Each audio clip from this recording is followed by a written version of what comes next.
नमस्कार दोस्तों, मैं सोहन सिंह एक बार पुनः अपने YouTube चैनल पर आप सभी लोगों का हार्दिक स्वागत करता हूं। आज मैं कक्षा 10 के चैप्टर नंबर 3 की प्रश्नावली 3.3 के कुछ सवाल करूंगा, जिस चैप्टर का नाम है दो चर वाली रैखिक समीकरणों को हल कैसे किया जाता है विलोपन और विस्थापन यानी कि प्रतिस्थापन विधि से। ठीक है, जब हमारे पास ये प्रश्न आएंगे तो इन प्रश्नों को हल करने के लिए हम चाहे किसी भी विधि का प्रयोग करें, वहां कोई बाउंडेशन आपके पास नहीं होगी। तो चलिए प्रारंभ करते हैं इस वीडियो को। पहला प्रश्न लेते हैं, आपकी ही बुक का एक प्रश्न है, दो अंकों की एक संख्या के अंकों का योग 9 है। हमारे पास दो अंकों की एक संख्या है। देखिए ध्यान रखना है, जब हमारे पास दो अंकों की एक संख्या होती है और उस संख्या को हमें मानना हो, ठीक है, तो याद रखना है। देखिए दो अंकों की संख्या जब हम मानते हैं, मान लिया हमारे पास है 26, ठीक है, दो अंक है 2 और 6। तो इस संख्या को हम जब प्रसार करके लिखेंगे तो हमें इस तरह लिखना पड़ता है, इकाई के अंक को हम अलग कर लेते हैं और जो दहाई का अंक है उसके मल्टीप्लाई में 10 लिखना पड़ता है। ठीक है, तो 26 को हम लिख सकते हैं, इकाई का अंक 6 प्लस दहाई का अंक जो भी होगा उसमें 10 से मल्टीप्लाई करेंगे। तो जब आपके पास दो अंकों की कोई संख्या माननी हो तो उस संख्या को हम 10x प्लस वाई, दो वेरिएबल आप कुछ भी लेंगे तो हमें इस फॉर्म में उस संख्या को मानना पड़ेगा। तो यहाँ पर हमारे पास दो अंकों की एक संख्या है, तो उस संख्या को हम क्या मान लेंगे, माना। ये क्वेश्चन नंबर आपके पास है प्रश्नावली 3.3 का सेकंड का थर्ड पार्ट आपके पास। ठीक है, बाकी बुक में कुछ हो सकता है, देख लीजिएगा आप। माना दो अंकों की एक संख्या, देखो हमेशा अगर दो अंकों की संख्या माननी है तो हमें इसी फॉर्म में माननी पड़ेगी 10x प्लस वाई। ठीक है, क्योंकि हम इकाई और दहाई के रूप में जब उसे लिखेंगे तो ये लिखना पड़ेगा हमें। चलिए, इसके जो अंक है वो है x और y। y हमारा इकाई का अंक है और x जो है वो दहाई का अंक है। ठीक है, क्लियर है। तो इसमें कहा गया हमें कि दो अंकों की एक संख्या के अंकों का योग 9 है। तो अंक कौन कौन से हमारे पास, x और y, तो इन दोनों का योग आपको दिया गया है 9। x plus Y is equal to 9। Clear. चलिए और आगे बढ़ते हैं। इस संख्या का 9 गुना, यानी कि जो संख्या हमारे पास है इसका 9 गुना संख्या के अंकों को पलटने से बनी संख्या का 2 गुना है। यानी कि प्रश्न के अनुसार अगर हम चले ना, प्रश्नानुसार पहली कंडीशन हमारे पास ये बन चुकी है। वो कह रहा है कि जो संख्या हमारे पास है यानी कि 10x प्लस वाई, अगर हम इस संख्या का 9 गुना कर दें, कर दिया हमने 9 गुना, तो ऐसा करने से जो हमें संख्या प्राप्त हुई है, ये संख्या के अंकों को पलटने से, संख्या के अंक कैसे पलटेंगे, 10y प्लस x। पलटने का मतलब है इकाई की जगह पर दहाई चली जाएगी और दहाई की जगह पे इकाई आ जाएगी। क्लियर है। तो 10y प्लस x, संख्या के अंक आपने पलट दिए हैं, तो पलटने से जो संख्या बनी है, अगर हम उस संख्या का 2 गुना करें, क्या करें, 2 गुना करें, तो ये संख्या पहली संख्या के 9 गुने के बराबर होगी। क्लियर है। बस यहां से दूसरी कंडीशन बनाएंगे आप, 9 की मल्टीप्लाई अंदर कर दीजिए, होगा 90x प्लस ये होगा आपके पास 9y इज इक्वल टू 2 की मल्टीप्लाई करेंगे 20y प्लस 2x। अब हम यहाँ पे क्या करेंगे, x वाली टर्म एक साइड कर लो, y वाली टर्म एक साइड कर लो। इससे हमारे पास एक x और y में रिलेशन बन जाएगा। तो 90x minus 2x is equal to 20y minus 9y। Clear है ना। देखिए जो 2x था मैं इधर लाया, ये माइनस हो गया, ये 9y जो इधर था इधर आके ये भी माइनस हो गया है। तो 90 माइनस 2 कितना होगा आपके पास, 88, यानी कि 88x बचे आपके पास। यहाँ से 20y में से 9y घटेंगे तो आपके पास बचेगा 11y। क्लियर है, कोई दिक्कत वाली बात नहीं है। तो 11 से आप 88 को काट देंगे तो कितना आ जाएगा, 8। तो यहाँ से आपके पास एक रिलेशन बन गया, y is equal to 8x। बस इसी तरीके से आपको क्वेश्चन को पढ़ के हमें रिलेशन बनाने हैं, यानी कि इक्वेशन बनानी है दो चर वाले। जहां आपके पास दो इक्वेशन बनी फिर आप उन्हें सॉल्व कर लेंगे, चाहे प्रतिस्थापन विधि से कीजिए या विलोपन विधि से कीजिए, वो आपकी मर्जी है। चलिए यहां से देखिए क्वेश्चन नंबर सेकंड से हम क्या करेंगे, y is equal to 8x निकाल के समीकरण नंबर फर्स्ट में पुट कर देंगे, यानी कि यहाँ पे लिखेंगे y की वैल्यू, जो भी आपके ऊपर लिया है y की वैल्यू इक्वेशन फर्स्ट में पुट करेंगे रखने पर। चलिए रखिए भैया। तो आपके पास इक्वेशन फर्स्ट है x plus Y is equal to, आपके पास पहले से 9 है, यहाँ पर y की जगह पे क्या आ जाएगा आपके पास 8x, तो x तो हमारे पास पहले से था, ये यहाँ पर आ जाएगा 8x इज इक्वल टू हो जाएगा 9। ठीक है, x और 8x को ऐड करेंगे तो आपके पास हो जाएगा 9x इज इक्वल टू 9। 9 से 9 कैंसिल हो गया, आपके पास आ गया 1, यानी कि x इज इक्वल टू आपके पास आ गया है 1। कोई दिक्कत वाली बात नहीं है। जब हम इस तरीके से इक्वेशन बनाते हैं तो इन इक्वेशन को बनाने के बाद सोल्व करने का हमारा उद्देश्य ये होता है कि जो भी चर हमने उसमें लिए हैं उनकी वैल्यू फाइंड करना। तो चर हमारा क्या था x, तो पहले चर की वैल्यू आ गई है 1, ये 1 अब वापस आप किसी एक इक्वेशन में पुट कर लेंगे और y की वैल्यू फाइंड करेंगे। y इज इक्वल टू आपके पास पहले से क्या है 8x था, तो यहाँ पर y is equal to 8 into 1, यानी कि आपके पास आ गया 1 कह रहा सॉरी 8, तो y की वैल्यू आपके पास आ गई है 8। ठीक है, तो जो वेरिएबल आपने इस इक्वेशन को बनाने में लिए थे उन दोनों की वैल्यू आपने फाइंड कर ली है, x is equal to 1, y is equal to 8। अब इन वेरिएबल की हेल्प से हम वो संख्या निकालेंगे जिसके लिए हम ये सब कुछ कर रहे हैं। तो वो संख्या हमारे पास क्या है भैया, 10x प्लस वाई। तो 10 इंटू एक्स की वैल्यू 1 है और प्लस y की वैल्यू आपके पास हो गई 8। 10 यानी कि 10 1 10 प्लस 8 और इज इक्वल टू आपके पास हो गया 18। तो वो नंबर हमारे पास क्या है 18, जो हम फाइंड करना चाह रहे थे क्वेश्चन के अनुसार। तो ये आपका एक्सरसाइज 3.3 का सेकंड का थर्ड पार्ट है। क्लियर है? इस तरीके से हम और भी बहुत सारे क्वेश्चंस करेंगे, बस ध्यान से जुड़े रहिए। चलिए नेक्स्ट क्वेश्चन की तरफ बढ़ते हैं। बहुत ही आसान क्वेश्चंस हैं, बस आपको दो चर वाली रैखिक समीकरणों को बहुत ध्यान से बनाना है कंडीशंस को समझ के। क्लियर है? चलिए इसे रब करते हैं, बाकी आप पॉज करके नोट कर लीजिएगा।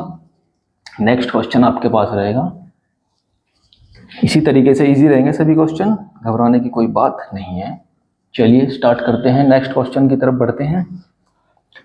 आपके पास नेक्स्ट क्वेश्चन है, एक लड़की है मीना, उसके पास वो 2000 रुपए निकालने के लिए एक बैंक गई।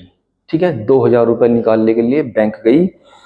उसने खजांची से रुपए 50 तथा रुपए 100 के नोट देने के लिए कहा। जब उसने अपना पैसे निकालने के लिए फॉर्म भरा तो उसने खजांची को बोल दिया कि मुझे सिर्फ 50 और 100 के नोट ही चाहिए हैं और कुल मिलाकर 2000 रुपए मुझे देने हैं आपको। चलिए, मीना ने कुल 25 नोट प्राप्त किए।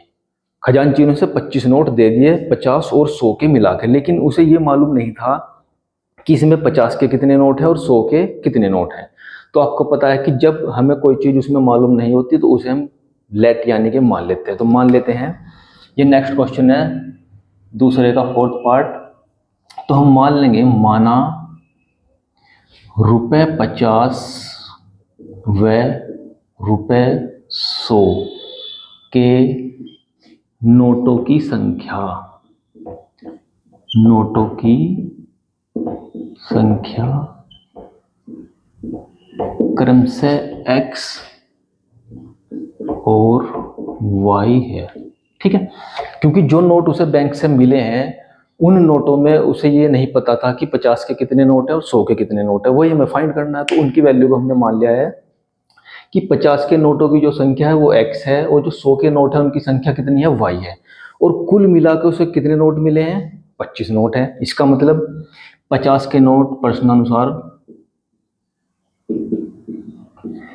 50 के नोट और जो 100 के नोट हैं उन दोनों को मिलाकर उसे कुल 25 नोट मिल चुके हैं, यानी कि x plus Y is equal to 25। पहली क्वेश्चन आपकी बन चुकी है। ठीक है, क्लियर है?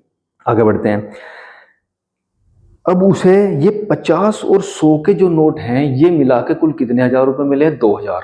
ठीक है, देखिए ध्यान से, यहाँ पर कंडीशन 50 के नोटों की संख्या कितनी है x, नोटों की संख्या, तो 50 के उसे कितने रुपए मिलेंगे, एक नोट 50 का है तो 50 गुना 1, अगर उसे दो नोट मिलते 50 के तो 50 गुना 2, अगर 3 नोट मिलते तो 50 गुना 3, लेकिन उसके पास नोटों की संख्या 50 वालों की कितनी है x, तो 50 रुपए के नोट से उसे कितने रुपए मिले हैं? 50 गुना x, क्योंकि 50 के नोटों की संख्या कितनी है? x। तो 50x प्लस 100 के नोटों की संख्या कितनी है? y।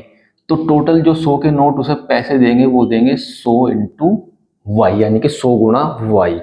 और कुल मिलाकर उसे कितने रुपए मिले हैं भैया? 2000 रुपए मिले हैं। कंडीशन नंबर सेकंड, ध्यान से समझ लीजिए।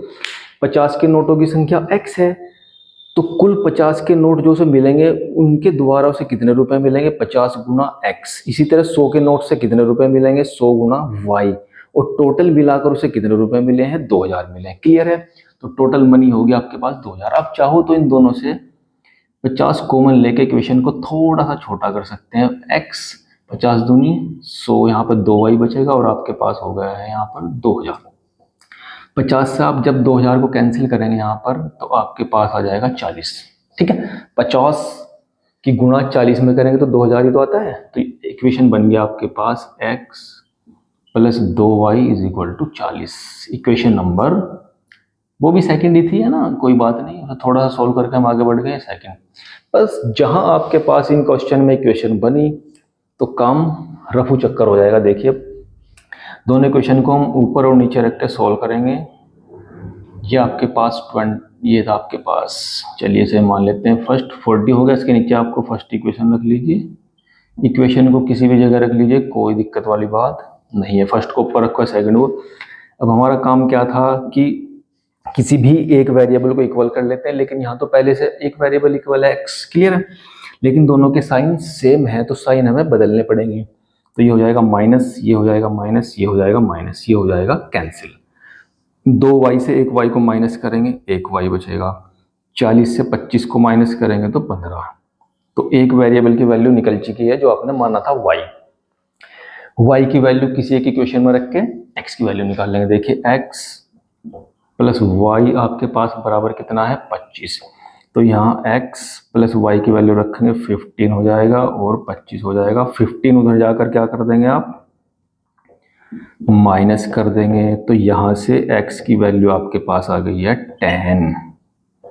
तो ध्यान से देखिए, आपने जो x और y माने थे उन दोनों की वैल्यू आप निकाल चुके हैं। क्लियर है? x क्या था हमारे पास?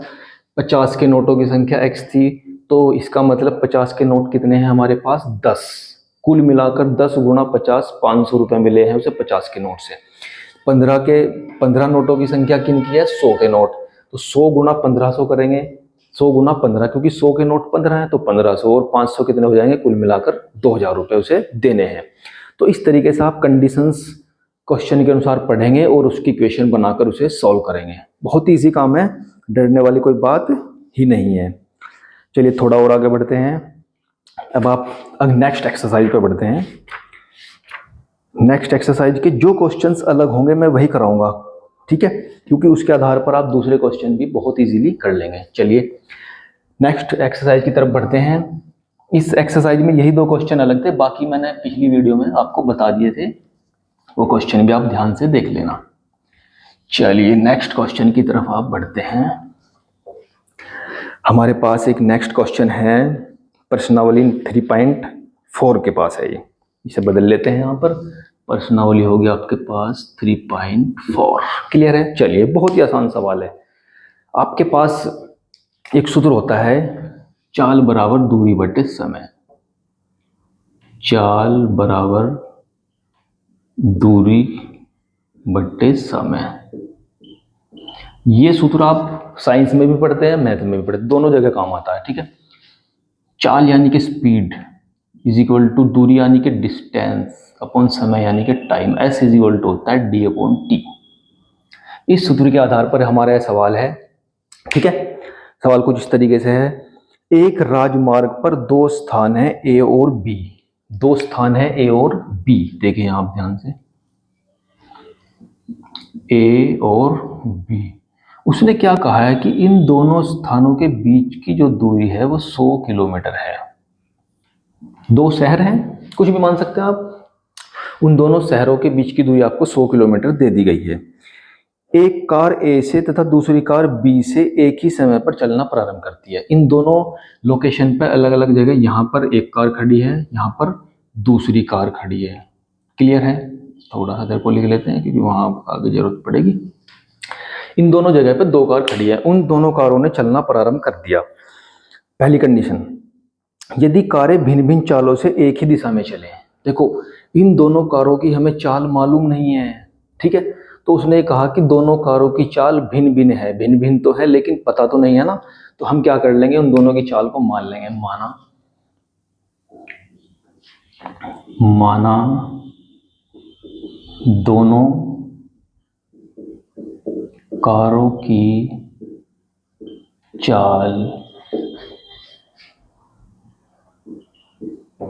क्रमशः x किलोमीटर पर आवर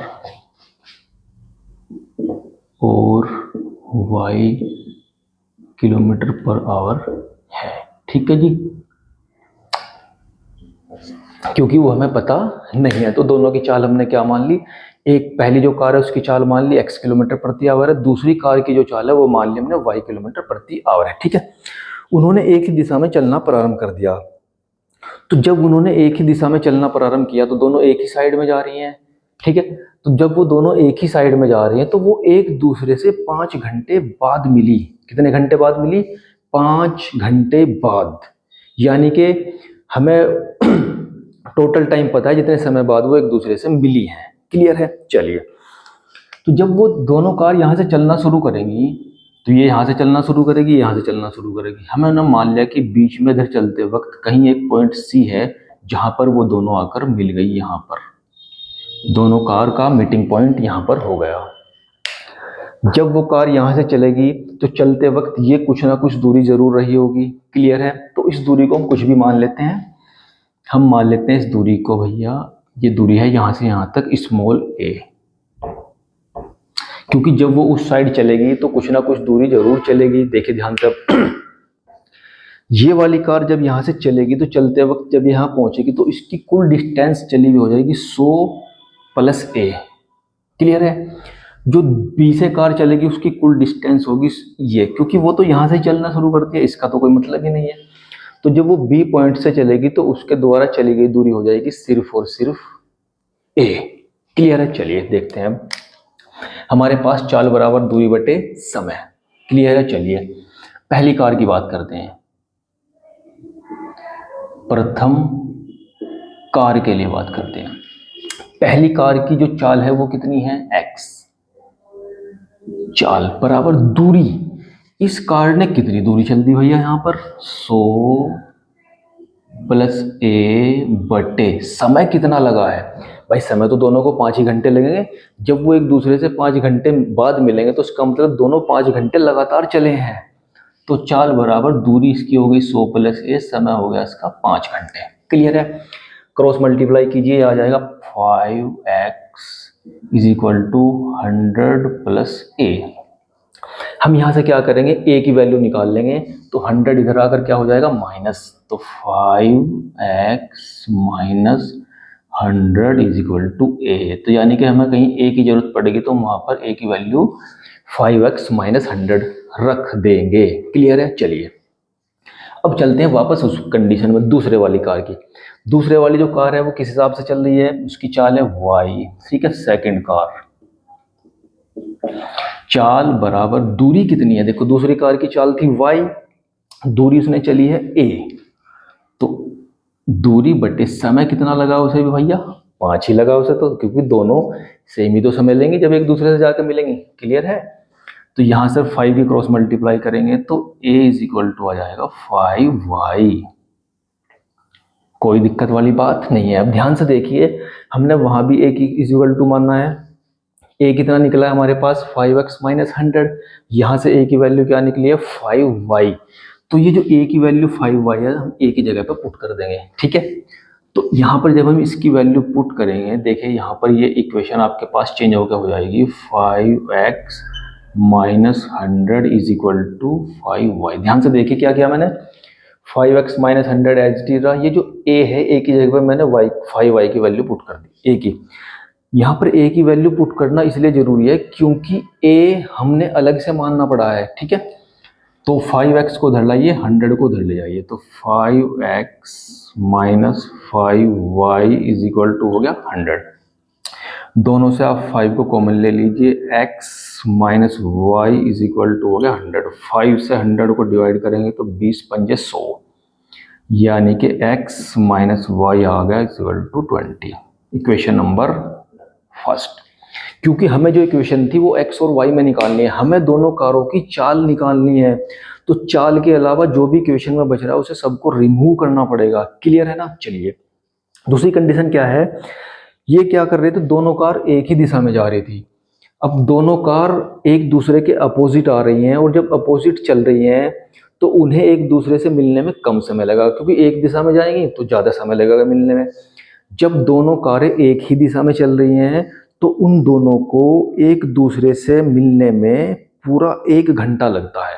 वो इधर से चलना शुरू करेगी और ये इधर से। हम मान लेते हैं जब ये दोनों कार एक दूसरे की डायरेक्शन में चलना शुरू कर रही है तो इधर आएगी, इधर आएगी। मान ले यहीं पे कहीं पे बीच में एक पॉइंट है जहाँ पे आकर मिल चुकी हैं। क्लियर है? अब देखिए, यहाँ पर एक पॉइंट को मान लिया हमने डी, मान लिया वो पॉइंट है। वापस ये डिस्टेंस मानेंगे, हमने मान लिया डिस्टेंस कितनी है, बी है भैया, कुछ भी हो सकती है डिस्टेंस। अगर ये वाली डिस्टेंस बी है तो इधर कितनी बचेगी, 100 माइनस बी, क्योंकि ये टोटल डिस्टेंस 100 थी। पहली कार ने बी डिस्टेंस ट्रेवल कर लिया है तो दूसरी कार कितनी करेगी, 100 माइनस बी। क्लियर है? उतनी तो बचेगी उधर। सेम प्रोसीजर में आपको फॉलो करना है जो इसमें किया था। चलिए सेकंड कंडीशन के लिए चलते हैं, है ना। ये आ गई आपकी सेकंड कंडीशन। दूसरी स्थिति में वही सूत्र, चाल बराबर दूरी बटे समय। चाल कितनी है पहली कार की, x, दूरी पहली कार ने कितनी चल दी है, b, है ना, ये b चल दी है। समय कितना लगा है, 1 घंटा। चाल बराबर दूरी बटे समय। पहली कार की चाल कितनी है, x, दूरी उसने कितनी चल दी है, b। ये आप सब इस चित्र में देख सकते हैं, b। समय कितना लगा है, 1 घंटा। तो यहाँ से आप समझ सकते हैं 1 इधर चला जाएगा तो x की वैल्यू किसके इक्वल आ गई, b के। चलिए आपके पास एक कंडीशन है, सेफ रखिए। फिर दूसरी कार की बात करते हैं। दूसरी कार की चाल कितनी है, y। ये देखिए y, ये जो आपने मानी है दूसरी कार की चाल y। दूसरी कार ने दूरी कितनी चली है भैया, 100 माइनस बी बटे दूरी, ये तो आपकी दूरी होगी, और समय कितना है, 1 घंटा। चाल बराबर दूरी बटे समय। चाल थी y, दूरी उसने ट्रेवल किया 100 माइनस बी, और समय लगा उसे पूरा का पूरा 1 घंटा। क्लियर है? चलिए, 1 मल्टीप्लाई हो गया यहाँ आ जाएगा, तो y इज इक्वल टू आपके पास हो जाएगा 100 minus B.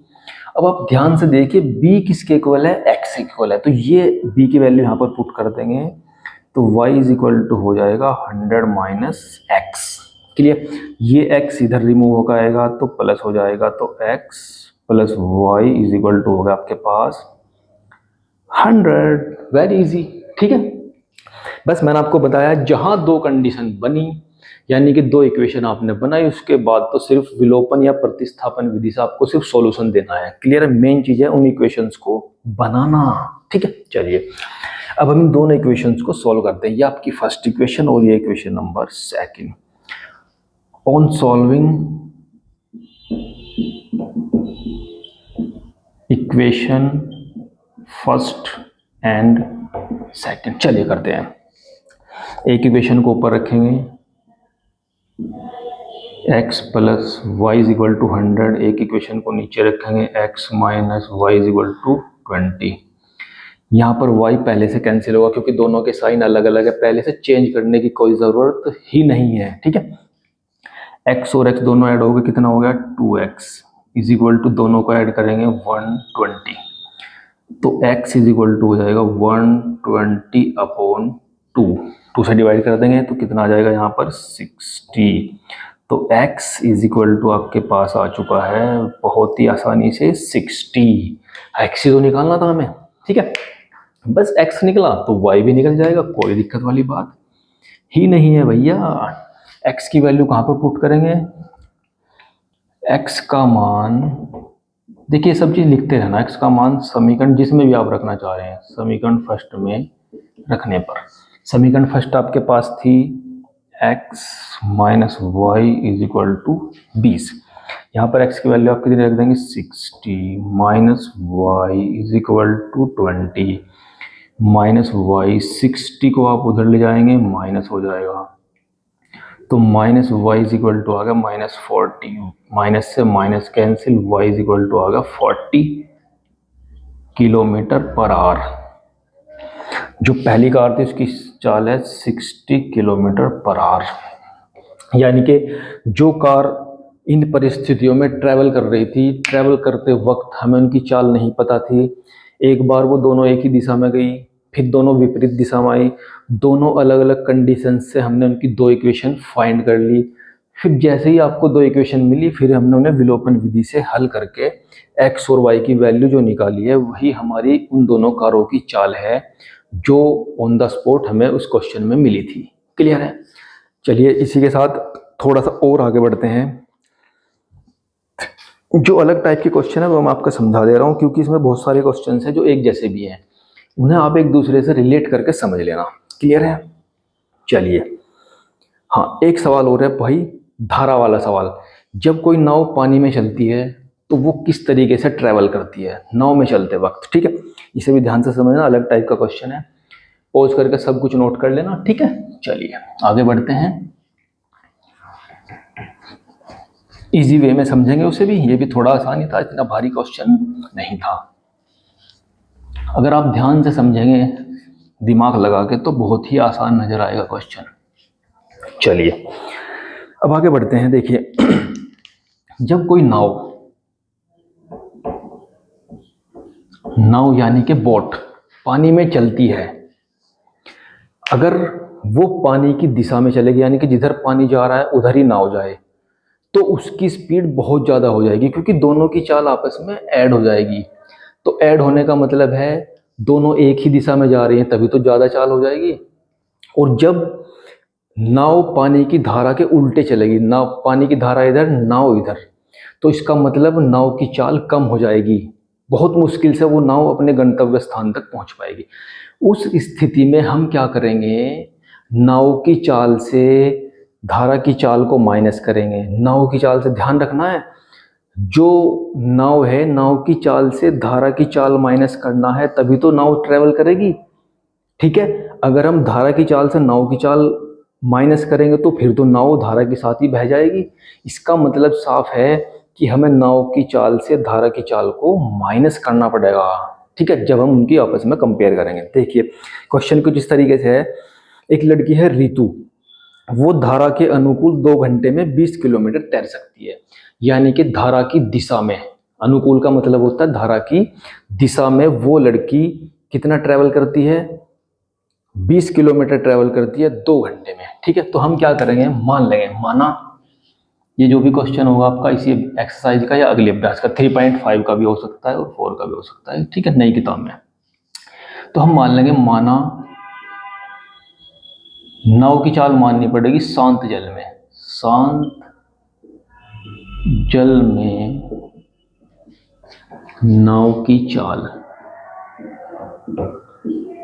x kilometre per hour. ठीक है जी, और धारा की चाल मान लेंगे हम, धारा की चाल बराबर y किलोमीटर पर आवर। नाव की चाल भी मान लेते हैं हम, धारा की चाल भी मान लेते हैं। अब जो लड़की है जब धारा के अनुकूल चल रही है, अनुकूल का मतलब मैंने बताया जब वो धारा की दिशा में चलेगी तो दोनों की चाल ऐड हो जाएगी। ठीक है, तो चाल बराबर हो जाएगा दूरी बटे समय। चाल आपके पास होगी x प्लस वाई। दूरी कितनी चली है उसने सवाल में दिया गया 20 किलोमीटर, और समय उसे लगा है 2 घंटे। ठीक है, तो चाल बराबर दूरी बटे समय। दूरी कितनी चली उसने 20 किलोमीटर, समय कितना लगा है 2 घंटे। तो 2 से आप डिवाइड कर देंगे, कितना आ जाएगा 10। तो पहली इक्वेशन आपके पास बन गई x plus Y is equal to हो गया आपके पास 10। Equation number first. सेकंड पे चलते हैं। जब वही लड़की ऋतु धारा के प्रतिकूल यानी कि विपरीत दिशा में चलती है तो 2 घंटे में मात्र 4 किलोमीटर जाती है। भाई विपरीत जाना है तो कम ही जाएगी, तो वो लड़की 2 घंटे में 4 किलोमीटर जाती है। तो चाल कितनी होगी, नाव की चाल से धारा की चाल माइनस करनी पड़ेगी, ये हो जाएगी उसकी औसत चाल। x minus Y is equal to दूरी 4 और समय लगा उसे अब भी 2 घंटे। जब वो धारा के प्रतिकूल जा रही थी तो 2 घंटे में 20 किलोमीटर गई, धारा के उल्टी आ गई है तो 2 घंटे में 4 ही किलोमीटर जा पाई, उल्टी जा रही है ना, तो 2 दूनी 4। इक्वेशन नंबर सेकंड बन गई x minus Y is equal to 2। First और सेकंड को आप सॉल्व कर लेंगे, सॉल्व करना आपको आता ही है, ठीक है। ये थे जब कोई नाव पानी के अंदर चलती है तो याद रखना है जब वो प्रतिकूल है ना या अनुकूल है ना, जब वो अनुकूल चलेगी यानी कि उसी दिशा में चलेगी तो दोनों की चाल को ऐड कर देना है। नाव और पानी की चाल को ऐड करके उनकी औसत चाल निकलेगी, कुल चाल। तो चाल बराबर दूरी बटे समय, बाकी आपको क्वेश्चन में दिया जाएगा। जब वो उल्टी दिशा में चलेगी तो नाव की चाल से आपको पानी की चाल को माइनस करना पड़ेगा, और इन्हीं दो कंडीशंस को ध्यान से लगाकर आप 2 इक्वेशन बना लेंगे।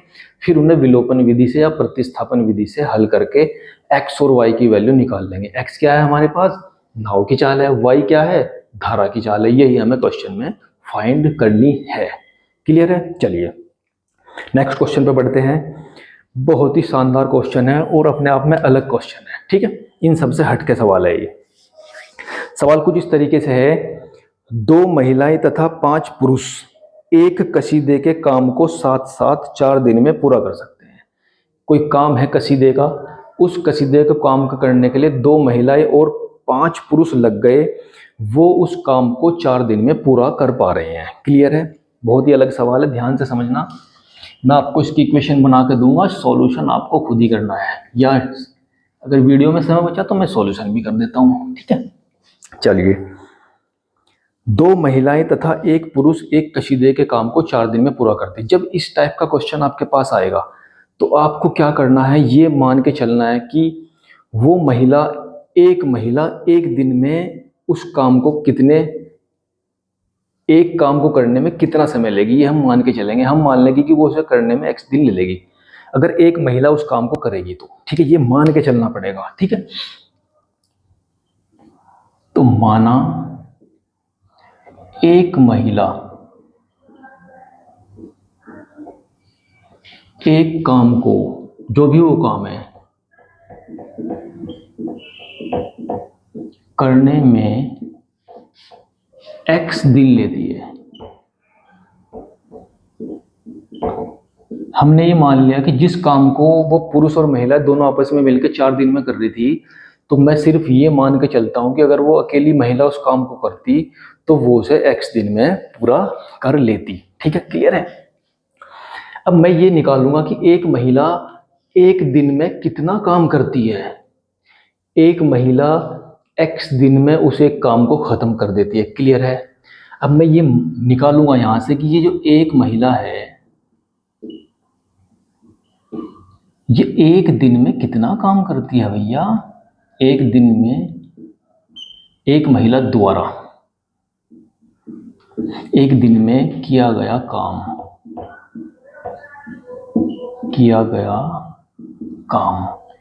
बराबर हो जाएगा 1/x, ठीक है।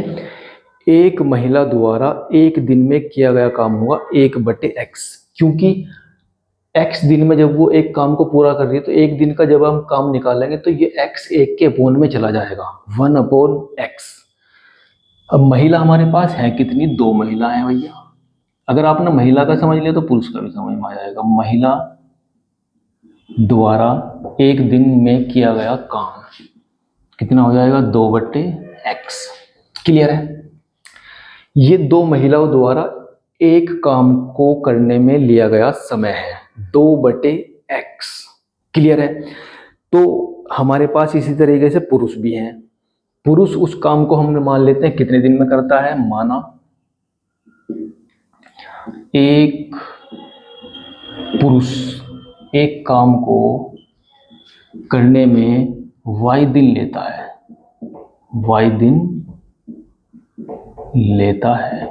ले लेने दो भाई, उसका काम है। अगर वो y दिन ले रहा है तो एक पुरुष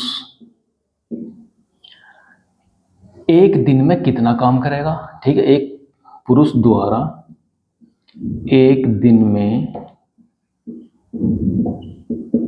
किया गया कार्य बराबर हो जाएगा 1/y। जैसे हमने महिला के लिए किया ऐसे पुरुष के लिए हो जाएगा और हमारे पास पुरुष कितने हैं 5, तो 5 पुरुष द्वारा एक दिन में किया गया कार्य हो जाएगा 5/y।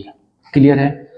अब आप ध्यान से समझिए, 2 महिला एक दिन में कितना काम करती हैं 2/x, 5 पुरुष एक दिन में कितना काम करते हैं 5/y। अब ये दोनों लोग एक साथ काम करते हैं, कितने दिन में करते हैं 4 दिन में। तो 2 पुरुष या नहीं 2 महिलाएं और 5 पुरुष इस कार्य को करेंगे। देखो दोनों 2 महिला और 5 पुरुष का एक दिन का कार्य है, एक दिन का कार्य बराबर हो जाएगा 2/x प्लस 5/y। 2 महिलाओं और 5 पुरुष का जो कार्य है एक दिन का वो हो जाएगा 2/x प्लस 5/y। और 4 दिन का कार्य कैसे निकालेंगे? 2 महिलाओं और 5 पुरुष का 4 दिन का जो कार्य हो जाएगा वो बराबर हो जाएगा 4 2/x 5/y। और इतने दिन में वो उस कार्य को खत्म कर देते, यानी कि जो एक कार्य हमारे पास था जिसे वो 4 दिन में पूरा करते हैं 2 महिलाएं और 5 पुरुष बराबर 1। तो यहाँ से पहली कंडीशन बन गई आपके पास 2/x प्लस 5/y। ये जो 4 है ये 1 के अपॉन में चला जाएगा। इक्वेशन नंबर फर्स्ट आपके पास बन चुकी है। ठीक है, दूसरी कंडीशन इसी तरीके से बनेगी। देखिए उसमें कह रहा है कि अगर महिलाएं 3 होती पुरुष 6 होते तो वो उसे 3 दिन में कर देते। महिलाएं कितनी होती? कंडीशन सेकंड, कंडीशन सेकंड, महिलाएं होती 3 पुरुष होते 6, वो उस काम को करते 1/3 दिन में। ये क्वेश्चन नंबर सेकंड, उसे समझाने की जरूरत नहीं क्योंकि आपने पहली कंडीशन अच्छे तरीके से समझा दिया है। तो दूसरी कंडीशन आप अपनी साइड से बना सकते हैं। क्लियर है? तो 3 महिलाएं 6 पुरुष उस काम को कितने दिन में करते हैं भैया? 3 दिन में करते हैं। कंडीशन नंबर सेकंड से आपकी क्वेश्चन नंबर सेकंड भी बन चुकी है। अब आपको इन दोनों इक्वेशंस को सॉल्व करना है, वेरी इजी। चलिए हम क्या करते हैं, इक्वेशन को थोड़ा सा सिंपल करने के लिए थोड़ा सा चेंज कर लेते हैं। हम क्या करते हैं 1/x को इज इक्वल टू मान लेते हैं a के, 1/y को मान लेते हैं इक्वल b के। क्लियर है? चलिए तो ये क्वेश्चन देखो क्या बनेगी 2a प्लस 5b बराबर 1/4। ये क्वेश्चन क्या बनेगी 3a प्लस 6b बराबर 1/3। ये क्वेश्चन नंबर इन दोनों के चेंज रूप है, वो हमने इसलिए कर लिया ताकि उसका अपॉन खत्म हो जाए और इक्वेशन आराम से सोल्व हो जाएगी बस। ठीक है, चलिए सोल्व करते हैं। यहाँ पर आकर सोल्व करते हैं इन दोनों इक्वेशंस को। लेकिन सोल्व करने के लिए हमें क्या करना पड़ेगा? देखिए ध्यान से, a या b किसी भी एक चर को इक्वल करना पड़ेगा, है ना। तो इक्वल करने के लिए हम क्या करेंगे? मल्टीप्लाई कर लेंगे, या इस इक्वेशन को थोड़ा चेंज कर लेते हैं। देखिए यहीं पर काम हो जाएगा हमारा। नहीं चलो मल्टीप्लाई कर लेते हैं। इसमें 3 से मल्टीप्लाई कर लेते हैं और इसमें 2 से मल्टीप्लाई कर लेते हैं। ऐसा करने से ये 6 हो जाएगा, ये भी 6 हो जाएगा। बस सोल्व कर लेंगे आगे। चलिए यहाँ आ जाइए आप, ये होगा आपके पास 6a, 3 से मल्टीप्लाई करेंगे हो जाएगा 15b, इसमें 3 से मल्टीप्लाई करेंगे तो 3/4, अपॉन में इसमें 2 से मल्टीप्लाई करेंगे ये हो जाएगा 6a प्लस। क्लियर होता जा रहा है? इसमें 2 से मल्टीप्लाई करेंगे 12b, इसमें 2 से मल्टीप्लाई करेंगे हो जाएगा 2/3। साइन चेंज करेंगे, ये कैंसिल हो जाएगा। 15 से 12 गया आपके पास हो जाएगा 3b इज इक्वल टू, इससे ये माइनस होना। ठीक है, 3/4 से 2/3 को माइनस करेंगे, दोनों का एलसीएम हो जाएगा 3 × 4, 3 3 या 9, 4 2 8, 1/12, 1/12 आपके पास। अच्छा ये थोड़ा सा नीचे चला गया भैया, इधर समझ लेते हैं। यहाँ पर आ जाइए, दोनों का एलसीएम कितना आ गया? 12 आ गया आपके पास। क्लियर है? क्रॉस मल्टीप्लाई करेंगे, ये 9 हो जाएगा, ये 8 हो जाएगा, तो 1/12 आपके पास आ गया है। ये जो 3 अपॉन में है ये इसके यहाँ पे चला जाएगा। देखिए ध्यान से, तो यहाँ से b की वैल्यू आपके पास आ जाएगी 1/12 गुणा 3, और 12 3 आपके पास हो गया 36। क्लियर है? चलिए यहाँ तक नोट कर लीजिए। थोड़ा सा उधर से सवाल आपको रफ करना पड़ेगा क्योंकि जगह बची नहीं यहाँ पर, तो हम यहाँ पर कर लेते हैं थोड़ा सा अपना क्वेश्चन ये। चलिए, तो यहाँ से आप देख पा रहे हैं कि b इज इक्वल टू आ गया 1/36। ठीक है, b इज इक्वल टू हमने क्या b हमने माना था 1/y के इक्वल, तो यहाँ से इसकी वैल्यू आ गई 36। कंपेयर करेंगे तो y की वैल्यू आ गई 36 डेज, यानी कि y की वैल्यू निकली आपके पास ये। अगर एक महिला उस काम ने एक पुरुष उस काम को करेगा तो वो 36 दिन लेगा। ये y की वैल्यू किसी भी एक इक्वेशन में रखना और वहाँ से x की वैल्यू निकालना। जो भी x की वैल्यू निकलेगी वो x की वैल्यू क्या होगी कि एक महिला उस काम को इतने दिन में पूरा कर सकती है। शायद यही आपसे पूछा गया। हाँ बिल्कुल, उसने पूछा है कि अगर एक महिला उस काम को पूरा करेगी तो कितना दिन लेगी, और अगर खाली एक पुरुष उस काम को करेगा तो वो अकेला कितना दिन लेगा। तो देखिए पुरुष का तो मैंने निकाल दिया है, y इज इक्वल टू 36 दिन। ये y की वैल्यू किसी भी एक इक्वेशन में पुट करके आप x की वैल्यू निकाल लेंगे। ठीक है, और इसी के साथ ये जो आपका चैप्टर था, चैप्टर नंबर 3, उसके जो मोस्ट इंपॉर्टेंट क्वेश्चन थे वो मैंने सभी बता दिए हैं। इन्हीं के आधार पर आप और भी क्वेश्चंस कर लेंगे। ठीक है, धन्यवाद।